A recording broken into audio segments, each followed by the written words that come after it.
Hello everyone, welcome to Toppers अड्डा।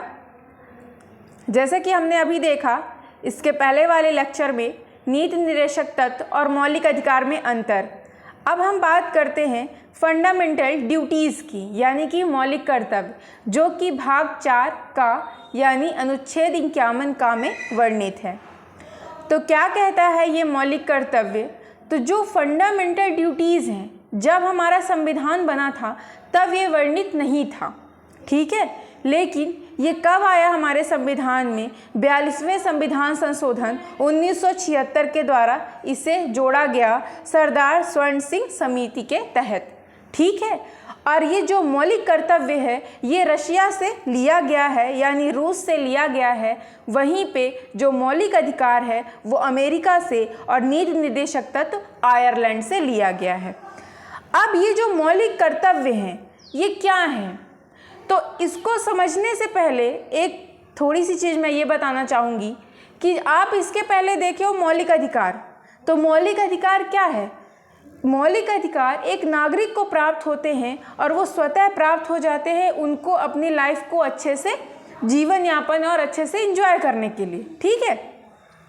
अब जो मौलिक कर्तव्य है वो क्यों है? तो संविधान में दोनों चीज़ें दी गई हुई हैं, यानी कि एक व्यक्ति विशेष की रक्षा का भी ध्यान रखा गया है ताकि उसके जो भी जितने भी वो अच्छे से अपनी लाइफ को चला पाए, वो तो है ही, साथ ही साथ संविधान ने ये भी रखा है कि अगर एक नागरिक के पास मौलिक अधिकार हैं जो उसे स्वतंत्र करते हैं अपनी लाइफ को जीने के लिए, लेकिन एक नागरिक से संविधान यह भी मांगता है कि आपकी भी कुछ जिम्मेदारी है संविधान के प्रति, इस देश के प्रति।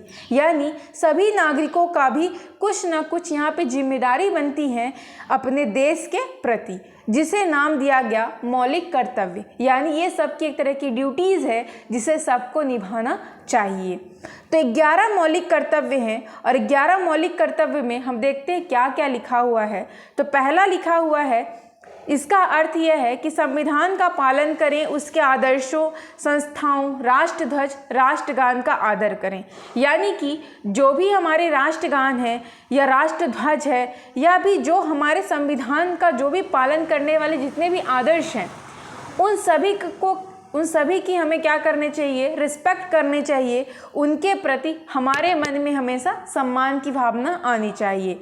दूसरा क्या कहता है कि जब हमारा देश स्वतंत्र हुआ, यानी 1857 से लेकर के अगर आप देख रहे हो 1947 के मध्य में कितने स्वतंत्रता संग्राम हुए, कितने लोगों ने इसके लिए अपनी जानें दी, शहीद हुए। तो इस तरह से उन सभी के प्रति हमारे मन में आदर होना चाहिए, उनके लिए जो हमारे इस देश को स्वतंत्र करवाए हुए हैं, ठीक है। तो इस तरह से हमारे अंदर ये भावना आनी चाहिए। तीसरा ये है कि प्रत्येक नागरिक की ये ड्यूटीज़ है कि वो देश की जो एकता है, अखंडता है, उसको बना के रखे, उसे बिगाड़े नहीं, उसमें बीच में ऐसी कोई चीज़ ना लेके आए जो देश की एकता को तोड़ने का प्रयास करे। ये हमें नहीं करना है। चौथा ये कहता है देश की रक्षा करें और बुलाए जाने पर राष्ट्र की सेवा करें। देश की रक्षा करने का मतलब ये नहीं कि सिर्फ अगर एक आर्मी ऑफिसर है, ऐसा नहीं। सभी व्यक्ति का ये मानता है कि वो देश के प्रति अपना कर्तव्य निभाए। अगर सरकार ने कोई नियम कानून बनाया है तो आप भी उसका अच्छे से पालन करें, उनके निर्देशों को मानें, ठीक है। साथ ही साथ अगर सरकार चाहती है कि आप यहाँ पे सहयोग दें ताकि देश की सुरक्षा हो पाए, रक्षा हो पाए, वो भी हमें करना चाहिए। यानी प्रत्येक नागरिकों की ये ड्यूटी होनी चाहिए। पांचवा क्या कहता है कि भारत के सभी लोगों में समरसता, यानी कि भारत में जितने लोग हैं उन सभी के मध्य में एक भाईचारे की भावना होनी चाहिए, जो धर्म, लिंग, जाति ये भेदभाव ना देख करके इन सब से ऊपर उठ करके लोगों के साथ आकर के इस देश को क्या करें? आगे बढ़ाने का प्रयास करें। साथ ही ऐसी जो भी प्रथाएं हैं जो स्त्री के सम्मान के विरुद्ध हैं, उन सभी प्रथाओं का क्या करना है? त्याग देना है। यानी हमें स्त्रियों का सम्मान करना है, ठीक है, और ये करना भी चाहिए। छठवां क्या कहता है कि हमारी जो भी संस्कृतियां हैं, ठीक है, जो हमारी संस्कृतियां, जो भी ट्रेडिशनल जितने भी कल्चर हमारे चल रहे हैं, उन सभी को हमें क्या करना है, उसका जो इम्पोर्टेंस है, उसकी जो महत्व है उसे हम समझें, साथ ही उसको क्या करें, उसका हम सम्मान करें।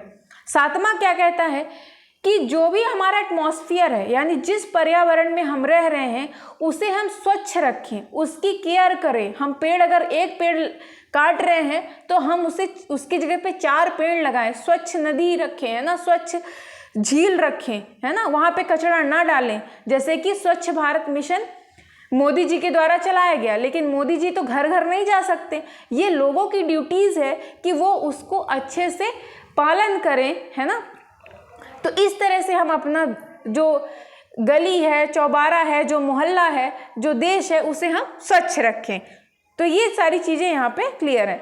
फिर है 8वां क्या कहता है कि वैज्ञानिक मानववाद, यानी कि जितने भी व्यक्ति हैं, यानी जो भी नागरिक हैं, वो एकदम से जो उनकी सोचने समझने की थिंकिंग होनी चाहिए वो लॉजिकल होनी चाहिए, ठीक है। साथ ही साथ अपने अंदर स्किल डेवलपमेंट करना है, यानी कि इसको आप ऐसे कोरिलेट कर लो कि जैसे मोदी जी के द्वारा स्किल के लिए बात की गई ना, स्किल इंडिया चलाया गया, साथ ही साथ आप देखते हो आत्मनिर्भर भारत की बात भी कही जा रही है। तो ये सारी चीज़ें क्या है कि आप खुद जॉब क्रिएटर बनो, है ना, क्या करो, आप लोगों को जॉब दो, अपने अंदर इतना स्किल लेके आओ कि आपको जगह जगह जॉब के लिए ना जाना पड़े। तो इस तरह से अपने अंदर हमेशा क्या करना है, ज्ञानार्जन करते रहना है, ताकि आपका जो एक लेवल है वो बढ़ता रहे, ठीक है। तो इस तरह से ये आपकी भी क्या है, एक तरह की ड्यूटी है। 9वां क्या कहता है कि जितनी भी सार्वजनिक संपत्ति हैं उनकी आप सुरक्षा करें, जैसे कि ताजमहल हो गया, लाल किला हो गया, है ना, ये तो चलिए ठीक है। साथ ही साथ आप देखते हो कि अगर कोई स्कूल कॉलेज है, गवर्नमेंट है, वहाँ की लोग इज्जत नहीं करते हैं ना, तो ऐसा नहीं है, वहाँ की भी हमें सुरक्षा करनी है, क्योंकि वो क्या है, सार्वजनिक संपत्ति है। कोई भी होटल बना दिया गया, कोई भी हॉस्पिटल बना दिया गया, उन सभी की हमें क्या करना है, अच्छे से केयर करनी है और हिंसा तो नहीं कर। 10वां क्या कहता है कि जितने भी नागरिक हैं वो जिस क्षेत्र में कार्यरत है उस क्षेत्र में वो इतना अच्छा काम करें कि वो सभी बुलंदियों को छुएं, ताकि उनका तो व्यक्तिगत जो विकास हो ही, साथ ही साथ देश का भी डेवलपमेंट हो। इस तरह से ये 10वां हमारा फंडामेंटल ड्यूटीज़ है।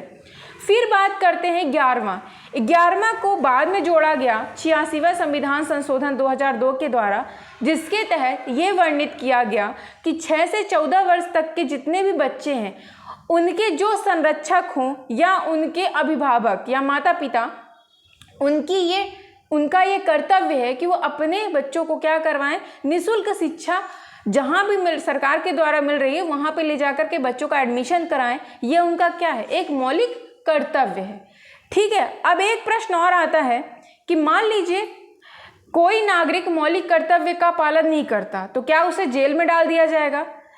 ऐसा नहीं है, ठीक है, जेल में नहीं डाला जाएगा, लेकिन जो मौलिक कर्तव्य कानून के अंतर्गत आते हैं, अगर आप उसका हनन करते हो तो आपके ऊपर केस किया जाएगा। फॉर एग्जाम्पल, जैसे आपका पहला लिखा हुआ है, संविधान का पालन करें और जो भी राष्ट्रध्वज राष्ट्रगान, यानी कोई व्यक्ति संविधान का अनादर करेगा या अगर राष्ट्रध्वज का अनादर करेगा, राष्ट्रगान का अनादर करेगा, तो जी हाँ, उसके प्रति कार्यवाही होती है।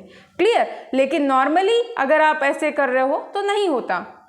तो इस तरह से आपको ये 11 के 11 फंडामेंटल ड्यूटीज़ पता होने चाहिए। Okay, so thank you for watching this video.